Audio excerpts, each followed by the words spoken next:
Family betrayal, psychological manipulation, and redemption. The story of Joseph testing his brothers reads like a modern psychological thriller, but it actually reveals profound truths about human nature and transformation. That's such an interesting way to frame it. The way Joseph orchestrated these tests shows remarkable insight into human behavior. He wasn't seeking revenge. He was creating situations to reveal whether his brothers had truly changed. Well, let's break down these psychological tests because they're fascinating. First, he accuses them of being spies, which immediately puts them on the defensive.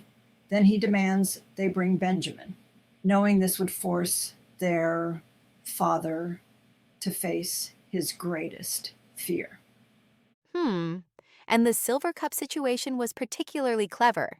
He essentially recreated the same scenario from years ago, giving them another chance to abandon a favored brother. You know what's remarkable? Their response this time was completely different.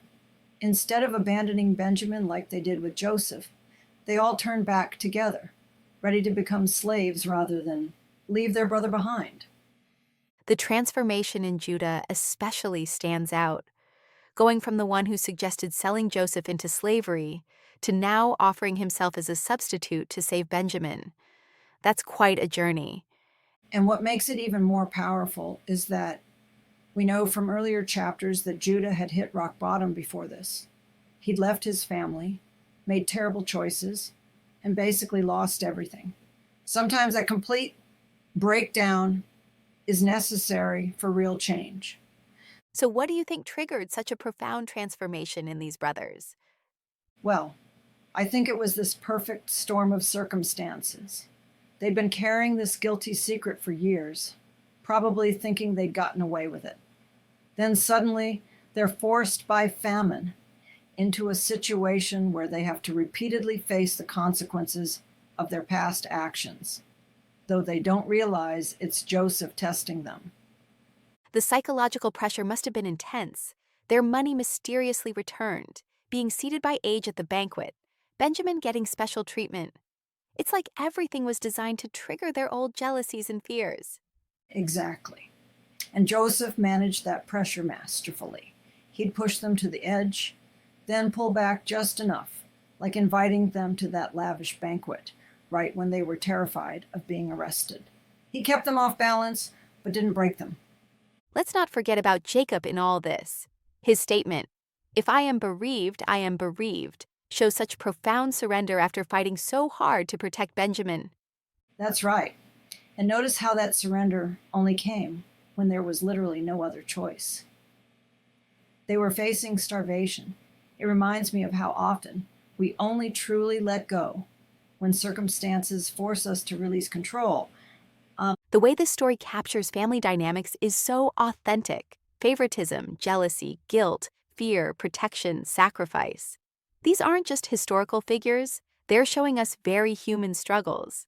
And here's what I find most fascinating: God works through all these flawed human dynamics. He doesn't wait for everyone to become perfect. The very famine that threatens to destroy them becomes the catalyst for healing their family. That's such an encouraging perspective for anyone going through difficult times. Sometimes what looks like it's going to destroy us becomes the vehicle for our greatest growth. You know what really strikes me about Joseph's approach to reconciliation? He doesn't just reveal himself and say, all is forgiven. He creates situations that allow his brothers to demonstrate whether they've truly changed. It's like he understands that real reconciliation requires more than just words. Well, that's what makes this story so compelling. It shows how messy and complicated real transformation can be.